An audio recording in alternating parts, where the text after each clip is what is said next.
5:54 প্রবেশ করেছিলেন তারেক রহমান। সেই সাথে এই মুহূর্তে তিনি বের হয়ে গেছেন এভারকেয়ার হাসপাতাল থেকে তার মার সাথে দেখা করার পর। তার মা বেগম খালেদা জিয়ার স্বাস্থ্যের খোঁজ খবর নিয়ে তিনি এই মুহূর্তে বের হয়ে এসেছেন এবং আপনারা দেখতে পাচ্ছেন তার স্ত্রী তার সঙ্গে আছেন ডক্টর জুবাইদা রহমান।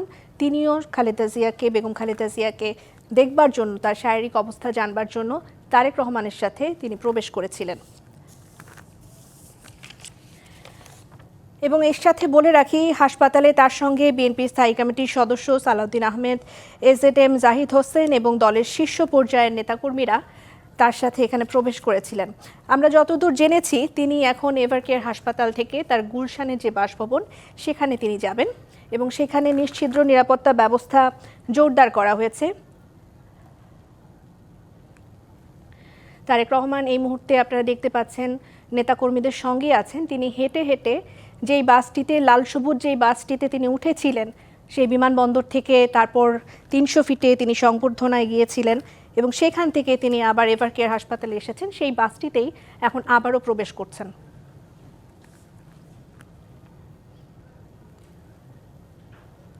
ডক্টর জুবাইদা রহমান তিনিও সেখানে প্রবেশ করলেন, আপনারা দেখতে পাচ্ছেন। নেতাকর্মীরা ঘিরে রেখেছে তারেক রহমানকে।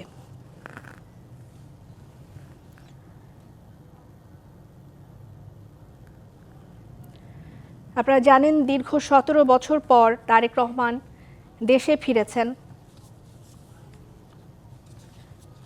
দেশের মাটিকে স্পর্শ করেছেন।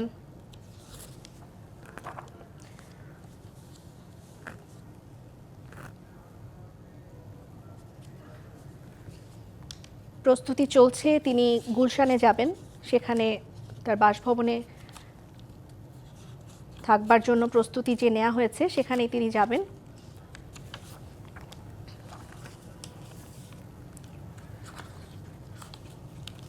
দর্শক, এই মুহূর্তে যারা যোগ দিয়েছেন আমার সাথে ডিবিসি নিউজে তাদেরকে একটু বলে রাখি, বিমানবন্দর থেকে নেমে জনাব তারেক রহমান রাজধানীর পূর্বাচলে গণসংবর্ধনা স্থলে পৌঁছান এবং তারেক রহমান বুলেট প্রুফ গাড়িতে না গিয়ে তিনি একটি লাল সবুজ রঙের সাজানো একটি বাসে বিমানবন্দর থেকে 300 ফিটে পৌঁছান। 3:51 তারেক রহমান মঞ্চে ওঠেন এবং সেখানে আপনারা সারাদিন দেখেছেন লাখো মানুষের ঢল ছিল এবং আমরাও সেটি সরাসরি সম্প্রচার করার চেষ্টা করেছি। আপনারা যারা ডিবিসি নিউজের সঙ্গে ছিলেন তারা নিশ্চয়ই দেখেছেন। এবং তিনি পৌঁছানোর সঙ্গে সঙ্গে মির্জা ফখরুল ইসলাম আলমগীর সেখানে মঞ্চে তাকে স্বাগত জানান।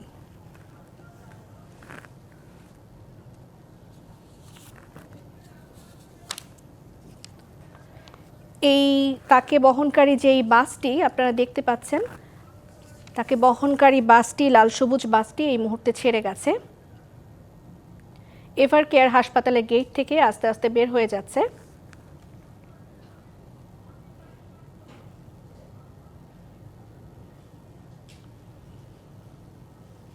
খুব ধীরে বাসটি বের হয়ে যাচ্ছে। সামনে দাঁড়িয়ে রয়েছি, যে আমরা যেহেতু দেখতে পাচ্ছি যেই গাড়িটিতে করে, অর্থাৎ যে বাসটিতে করে তারেক রহমান দেশে ফেরার পরপরই, অর্থাৎ বিমানবন্দর থেকে শুরু করে সাধারণ মানুষের জনস্রোত ঠেলে যে গাড়িটিতে করে তিনি 300 ফিটে গিয়েছিলেন, ঠিক সেই বাসটি করেই কিন্তু তিনি এসেছেন তার প্রিয় মমতাময়ী মা দেশনেত্রী বেগম খালেদা জিয়াকে দেখার জন্য। এবং সেখানে এভারকেয়ার হাসপাতালে ভেতরে প্রায় 1 ঘন্টারও কিছু বেশি সময় তিনি অবস্থান করেছেন এবং সেখানে বিএনপির আরও স্থায়ী কমিটির সদস্য এবং সিনিয়র যে নেতারা রয়েছেন সেই নেতারাও ছিলেন। ডক্টর জাহিদ ছিলেন আসলে যিনি, যার কাছ থেকে আমরা বরাবরের মতোই বেগম খালেদা জিয়ার চিকিৎসার বিষয় এবং তার শারীরিক অবস্থা সম্পর্কে বিভিন্ন সময় জানতে পেরেছি, তিনিও ছিলেন। তারা, আমরা যতটুকু জানতে পেরেছি, যে ভেতরে চিকিৎসকদের সাথে কথা বলেছে এবং কথা বলার পর পরবর্তী কি সিদ্ধান্ত হতে পারে খালেদা জিয়াকে সুস্থ করে তোলার জন্য চিকিৎসার ব্যাপারে, সেই বিষয়গুলো নিয়ে হয়তো তারা ভেতরে আলোচনা করেছেন এবং পরবর্তী পদক্ষেপ সে চিকিৎসা বিষয়ে পরবর্তীতে নেওয়া হবে, সেই বিষয়টি হয়তো পরবর্তীতে জানিয়ে দেওয়া হবে। আর এই মুহূর্তে আমরা দেখলাম যে যে বাসটিতে করে তিনি এসেছিলেন তারেক রহমান, ঠিক সেই বাসটিতে করে, অর্থাৎ এভার কেয়ারের মূল যে গেটটি রয়েছে সেই গেটটি থেকে তিনি হেঁটে, বাসটি আগেই ঘুরিয়ে রাখা হয়েছিল, সেই বাসে উঠে গেছেন এবং সেই বাসে উঠে যাওয়ার পর তিনি তার সহধর্মিণী এবং একই সাথে তার কন্যাকে নিয়ে ফিরে তাদের যে বাসভবন রয়েছে, যে বাসভবন গুলশানে যে বাসভবনটি তার জন্য প্রস্তুত করা হয়েছে এবং সেখানে তিনি থাকবেন এবং আগামীকাল পরশু তার আরও বেশ কিছু কর্মসূচি রয়েছে। সেই কর্মসূচিগুলোতে তিনি একটি করে দিন করে তিনি অংশগ্রহণ করবেন। আমরা একটু বলে রাখি যে দেশ গঠনের প্রত্যয় নিয়ে কিন্তু তারেক রহমান এমন ক্রান্তিকারী, তিনি দেশে এসেছেন এবং দেশে আসার পর তিনি জনতার ভিড় ঠেলে কিন্তু প্রথমেই তিনি ছুটে গিয়েছেন সেই জনতার কাতারে, যে জনতার কে উদ্দেশ্য করে, যে জনতাকে ভালোবেসেছিলেন তার মা, যে জনতাকে ভালোবেসেছেন তার মা এবং যে জনতাকে ভালোবেসে গিয়েছিলেন তার বাবা। এবং দীর্ঘ 17 বছর পর তার এই প্রত্যাবর্তনকে কেবলমাত্র ভৌগোলিক একটি পরিবর্তন বা ভৌগোলিক স্থানের পরিবর্তন এমনটি কিন্তু দেখছেন না সাধারণ যে মানুষ রয়েছে তারা, কারণ তারা একটি কথা বারবার বলছেন যে সশরীরে হয়তো তারেক রহমান আজকে দেশে ফিরেছেন, কিন্তু অন্তর্বর্তী সরকার ক্ষমতায় আসার পর বিভিন্ন সময় দেখা গেছে বিভিন্ন সভা সমাবেশ কিন্তু এবং বিভিন্ন যে অনুষ্ঠানগুলোর আয়োজন করা হয়েছিল তিনি কিন্তু সশরীরে সে সময় অংশগ্রহণ করতে না পারলেও সে সময় তিনি অংশ নিয়েছিলেন ভার্চুয়ালি এবং সেখানে থেকে তিনি নেতাকর্মীদের নানা দিক নির্দেশনা দিয়ে গেছেন বিদেশের মাটি থেকে এবং সেখান থেকে তিনি দেশে আসার জন্য আসলে একটি বিষয় এখানে বলে রাখা দরকার যে কোনো জায়গায় অবস্থান আসলে একটি মানুষের অবস্থান, একটি মানুষের যে শারীরিকভাবে সেই জায়গাটায় আসা, সেটা কিন্তু অনেক বড় একটি বিষয়, অনেক বড় একটি আস্থার বিষয়। সেই আস্থার জায়গাটি হয়তো তার দলের কর্মীরা আজকে ফিরে পেয়েছে এবং এখন আমরা দেখতে পাচ্ছি যে আইন শৃঙ্খলা বাহিনীর যে কর্মীরা রয়েছে তারা কিন্তু ধীরে ধীরে ভেতরের দিকে যাচ্ছেন এবং একটু স্বাভাবিক হতে শুরু করেছে এভার কেয়ারের পরিস্থিতি, অর্থাৎ যে পরিস্থিতি আমরা সকাল থেকে এভার কেয়ার হাসপাতালে দেখতে পেয়েছিলাম, সেই হাসপাতালের মানুষের ভিড়, সাধারণ জনতার ভিড়, সেই জায়গাটি থেকে আসলে মানুষও ধীরে ধীরে সরে আসতে শুরু করেছে।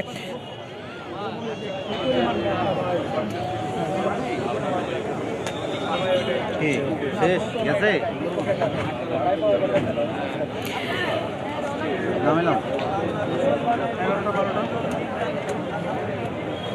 এবং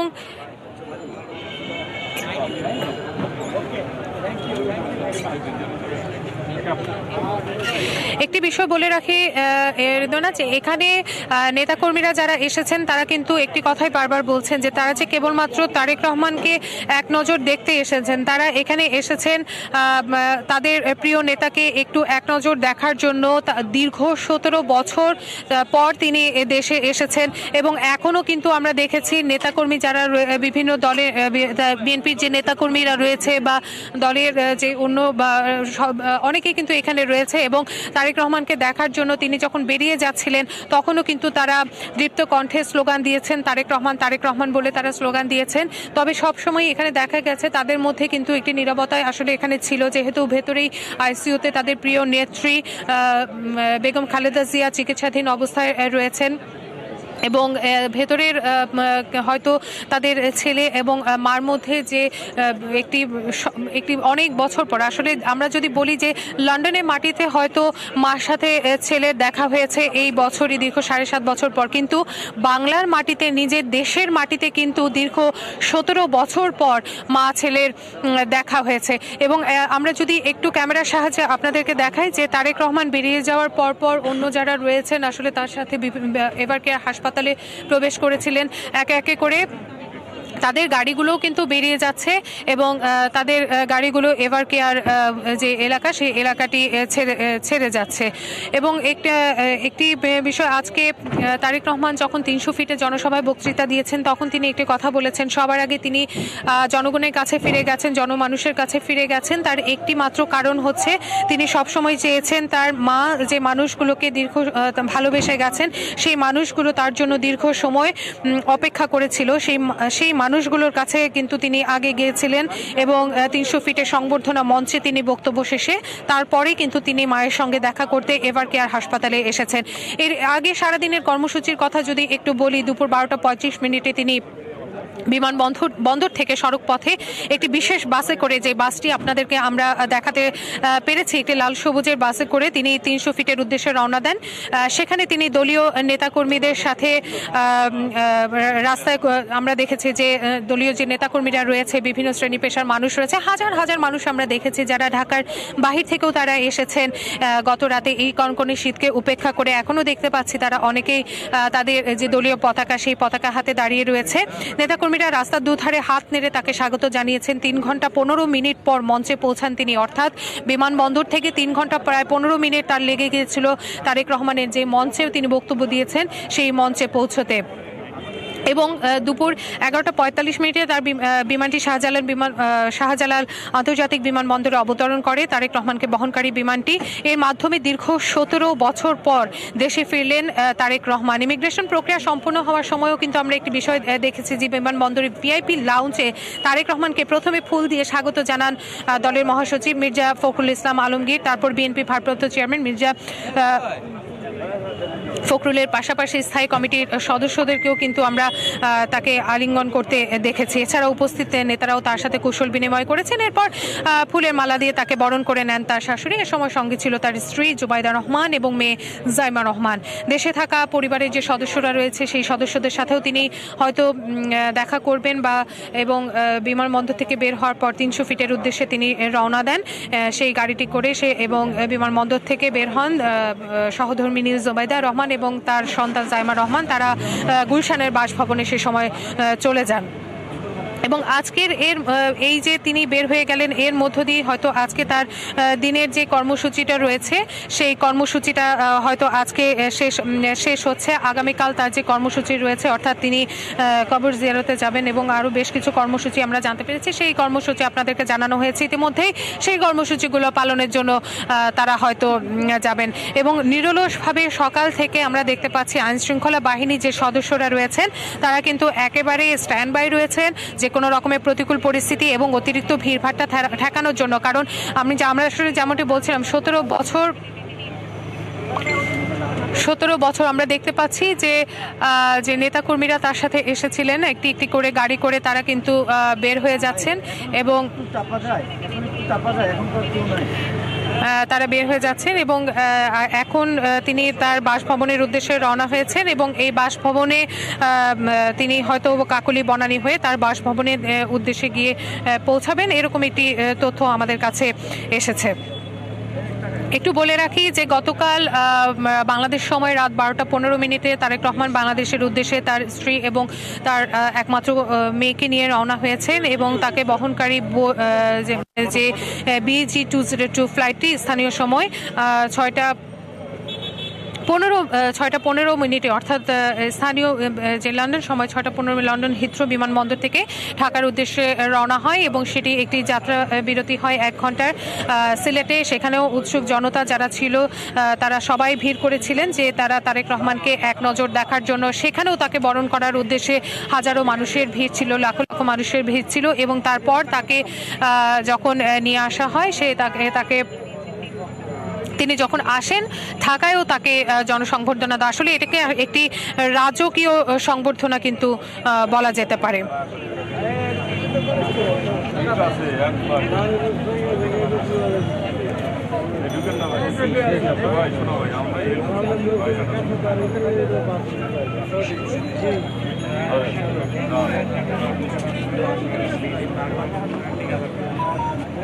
শেষ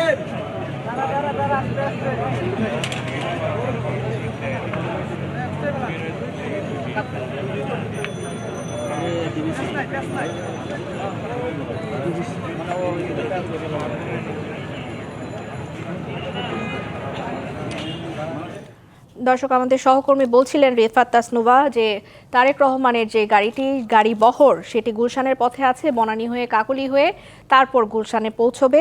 আমরা সেটি দেখছিলাম। এই মুহূর্তে একটি রাস্তা দেখতে পাচ্ছি, সেটি অবশ্যই গুলশানের বাসভবনে পৌঁছানোর যে রাস্তাটা, সেটি নিশ্ছিদ্র নিরাপত্তা ব্যবস্থা নেওয়া হয়েছে। আমরা দেখতে পাচ্ছি সেখানে বাড়তি কোনো ধরনের যানজট বা বাড়তি কোনো ধরনের যে গাড়ি, সেই গাড়িটি সেরকম কোনো যানবাহন সেখানে নেই।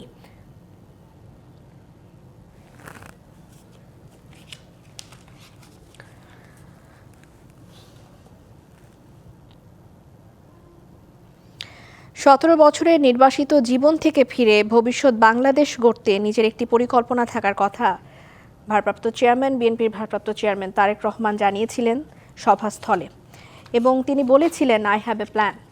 তিনি তার নেতাকর্মীদের সঙ্গে নিয়ে দেশ গড়ার প্রস্তুতির কথাও তিনি বলেছিলেন। দলমত নির্বিশেষে, ধর্মবর্ণ নির্বিশেষে সবাইকে নিয়ে ঐক্যবদ্ধভাবে তিনি দেশ গড়ার একটি পরিকল্পনার কথা তিনি সবার কাছে ব্যক্ত করেন। এবং অজস্র মানুষ, লাখো মানুষ এতদিন পর তাদের নেতাকে পেয়ে আবেগে আপ্লুত হয়ে সবাই তাকে সংবর্ধনা জানান। এবং এখনো পর্যন্ত বলা যেতে পারে যে তারেক রহমান যেই সফরটি এখনো পর্যন্ত শেষ করতে পারেননি, এখনো বাসায় পৌঁছতে পারেননি, তিনি একটি লম্বা সময়ে জার্নি শেষ করে বিমানে, তারপর সারাটা দিন রাজধানীর পূর্বাচল এবং তার সেই মঞ্চে গণ অভ্যর্থনা শেষ করে চলে এসেছেন তার মাকে দেখতে, বেগম খালেদা জিয়া, দেশনেত্রী বেগম খালেদা জিয়াকে দেখতে। সেখানে তিনি তার মাকে দেখা শেষ করে এখন রয়েছেন নিজ বাসভবনের পথে। সারাদিনই জানতে পেরেছি যে বিএনপি ভারপ্রাপ্ত চেয়ারম্যান স্বদেশ প্রত্যাবর্তন ঠিক সকাল 50 মিনিটে তিনি কিন্তু এই ঢাকা আন্তর্জাতিক হযরত শাহজালাল আন্তর্জাতিক বিমানবন্দরে তিনি কিন্তু এখানে অবতরণ করেছেন এবং কি দেশের মাটিতে পা রেখেছেন।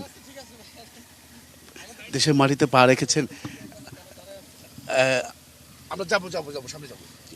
দেশের মাটিতে পা রেখেছেন। এর পাশাপাশি যদি আমি একটু বলতে চাই যে ঠিক হযরত শাহজালাল আন্তর্জাতিক বিমানবন্দর থেকে তিনি যেখানে ছিলেন ঠিক 300 ফিটের যে সমাবেশ স্থল বা তাকে যে সংবর্ধনা দেওয়া হয়েছে, সেই সংবর্ধনা শেষ করে নেতাকর্মীদের উদ্দেশ্যে তিনি সংক্ষিপ্ত কিছু কথা বলেছেন, বক্তব্য রেখেছেন। সেই বক্তব্য শেষে তিনি কিন্তু তার অসুস্থ মাকে দেখতে গিয়েছিলেন এভারকেয়ার হাসপাতালে। ঠিক কিছুক্ষণ আগেই সেই এভারকেয়ার হাসপাতাল থেকে তিনি বের হয়েছেন এবং কি 300 ফিট আমরা যতটুকু জানতে পেরেছি যে 300 ফিট তিনি পার হয়েছেন। এমনকি শাওরা যে ফুট ওভার ব্রিজটা রয়েছে, সেই ব্রিজের পাশে যে ফ্লাইওভারটি রয়েছে, বিশেষ করে আমি যদি একটু বলতে চাই যে 300 ফিট থেকে যে ফ্লাইওভারটি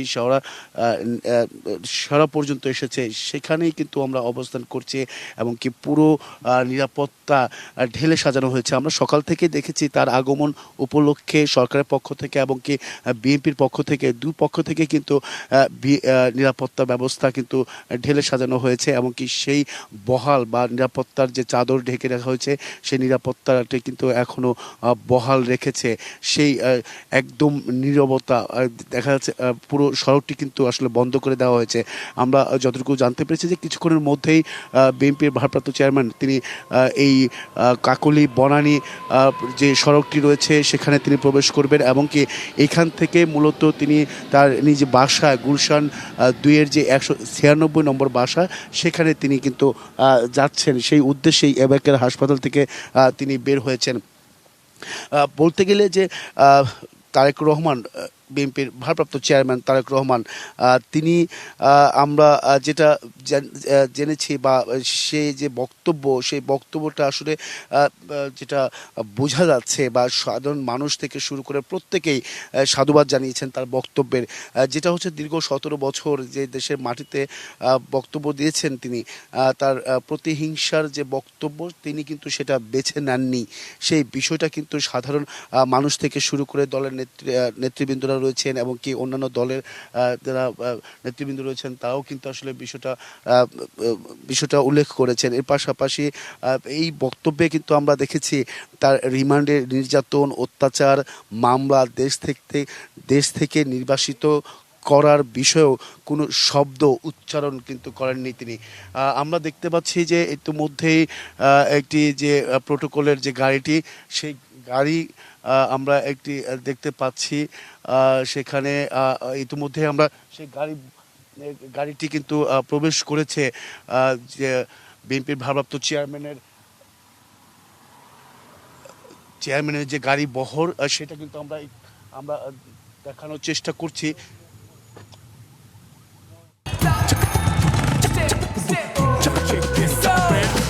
Steps like number one saying coalition. Steps like number one Genji's fashion. Beach salabot kimba off-road. Flexible plus darn comfort. Lightest till the step slide. Steps like number one saying coalition. Step slide number 1। Plan তো ভালোই, কিন্তু এই Falcon অ্যালুমিনিয়ামে কেন? কারণ সাধারণ অ্যালুমিনিয়ামে scratch ও মরিচা পড়ে নষ্ট হয় সহজেই। ফ্যালকন অ্যালুমিনিয়াম মাল্টিলেয়ার অ্যানোডাইজড হওয়ায় সম্পূর্ণ স্ক্র্যাচ প্রুফ ও দেয় লাইফ টাইম গ্যারান্টি। বাহ! ফ্যালকন অ্যালুমিনিয়াম, নির্ভরতার প্রতীক। এই মুহূর্তে তার যে প্রোটোকল বা তার যে নিরাপত্তা ব্যবস্থা সেটা কিন্তু বিজিবি রয়েছে, র্যাব রয়েছে, পুলিশের গাড়ি রয়েছে, তার পাশে আসলে সেনাবাহিনী রয়েছে। এর যদি আমি একটু গাড়ি বহরটি তিনি যে গাড়িটিতে আসছেন ঠিক সেই গাড়িটাও কিন্তু ধীর গতি। আমরা একটু দেখানোর চেষ্টা করব সেই গাড়ি বহরের। এখান থেকে আসলে মূলত আপনি জানেন যে আপনারা জানেন ঠিক এই মুহূর্তেই দেখতে পাচ্ছেন সিএসএফ এর গাড়ি আমরা দেখতে পেরেছি। এমনকি এখানে সিএসএফ এর গাড়ি প্রায় দুটা দেখেছি এখানে। এই গাড়ি যাচ্ছে সেই সবার আগে বাংলাদেশ, সেই গাড়িটি যাচ্ছে। যান না রে ভাই, আপনি যান না, টানেন না।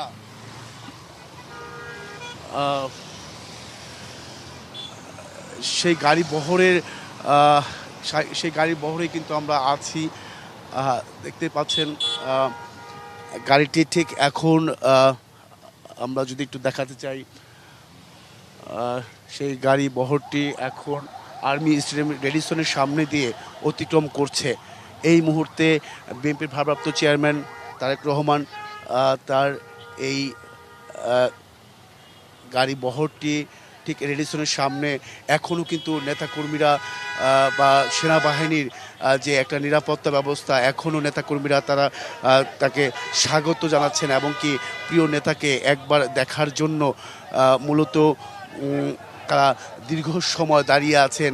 বিভিন্ন থানা ওয়ার্ড থেকে ঢাকা সিটির যে নির্ধারিত জায়গাগুলো করে দেওয়া হয়েছিল, বিভিন্ন ওয়ার্ড থেকে আসা নেতাকর্মীরা কোথায় দাঁড়াবেন তারা কিন্তু সেখানেই অপেক্ষা করছিলেন এভারকেট থেকে ফেরার পথে, যাতে একটু প্রিয় নেতাকে দেখতে পারেন। সেই সুবাদেই কিন্তু শীতকে উপেক্ষা করে তারা কিন্তু এই রাস্তায় কিন্তু মোটামুটি বলা যায় যে তারা অবস্থান করছেন এখানে। তিনি এখন বনানীর যে ফ্লাইওভারটি রয়েছে ঠিক ফ্লাইওভারের উপর দিয়েই তিনি এই কাকলী বনানী হয়ে গুলশান 2 তার যে 196 যে বাড়িটি রয়েছে সেখানে তিনি থাকবেন। সেই একটি বিষয় যদি আমি বলতে চাই যে আসলে এই আজকের দিনটা ঐতিহাসিক, স্মরণীয় করে একটি দিন। সেটা যে তার যে আগমনের বার্তা, সেই বার্তায় বলা যায় যে আপনারা জানেন অনেক জল্পনা কল্পনা শেষে বিএনপির ভারপ্রাপ্ত চেয়ারম্যান তারেক রহমান তার দেশে আগমন, সেই আগমনের জল্পনা কল্পনা অবসান ঘটিয়ে তার নির্বাসিত জীবন যে দেশের বাইরে 17টা বছর তিনি কাটিয়েছেন। ঠিক আমরা সকাল থেকেই দেখেছি তার আগমনের বার্তা দেশের বিভিন্ন প্রান্ত থেকে। মূলত তার যে বিএনপির অঙ্গ সংগঠনের যে নেতাকর্মীরা, তৃণমূলের নেতাকর্মীরা, তারা দীর্ঘ সময় অপেক্ষা করেছেন। শুধু দীর্ঘ সময় না, বলা যায় যে 2 থেকে 3 দিন আগে নেতাকর্মীরা ঠিক তার সমাবেশ স্থলে মঞ্চের আগে তারা 2 দিন আগেও এসেছেন এবং কি সেখানে থেকেছেন তার প্রিয় নেতার সান্নিধ্যে। এমনকি একটি স্লোগান আমি বরাবরই বলে আসছিলাম যে নেতাকর্মীদের যে একটা বিশেষ স্লোগান ছিল, তারেক রহমান আসবে বীরের বেশে, বা সেই স্লোগানটা কিন্তু আজকে এই স্বদেশ প্রত্যাবর্তনের মাধ্যমে সেটা কিন্তু আজকে শেষ হলো। তাদের প্রিয় নেতা আজ ফিরেছেন, আর আসবে এই ধরনের স্লোগান আর আমরা শুনতে পারবো না নেতাকর্মীদের মুখ থেকে। এখানে ব্যাপক নিরাপত্তার বেষ্টনীর মধ্য দিয়েই কিন্তু এই বহরটি যাচ্ছে। সেই প্রেক্ষিতেই বলা যায় যে আমরা এখন আর্মি স্টেডিয়ামের সামনেই অবস্থান করছি। সেই আর্মি স্টেডিয়াম আমরা অতিক্রম করছি আর্মি স্টেডিয়ামটি, এমনকি নৌ অধিদপ্তর, সেই নৌ অধিদপ্তরও কাছাকাছি চলে আসছি। সেই নৌ অধিদপ্তরের পার হয়ে আমরা ঠিক কাকলি বনানীর দিয়ে গুলশান 2 196 নম্বর যে বাসাটি, এখনও দেখুন আমি যদি একটু দেখা যায় যে নেতাকর্মীদের উপস্থিতিটা, তারা কিন্তু আসলে দীর্ঘ সময় এখানে মহিলা দল থেকে শুরু করে স্বেচ্ছাসেবক দল, এরপর ছাত্র দল, যুব দল থেকে শুরু করে শ্রমিক দল থেকে শুরু করে বিভিন্ন অঙ্গ সংগঠনের যে নেতাকর্মীরা রয়েছেন, তারা কিন্তু এই গাড়ি বহরের জন্য অপেক্ষা করছিলেন কখন তার প্রিয় নেতা তার পাশ দিয়ে যাবেন। এমনকি সেই বাসটিও কিন্তু সবার আগে বাংলাদেশ যে লোগো দেওয়া বা যে স্লোগান দেওয়া, সবার আগে বাংলাদেশ, এই স্লোগান সেই বাসেই করে কিন্তু তিনি তার যে 196 নম্বর বাসা, সেই বাসায় তিনি কিন্তু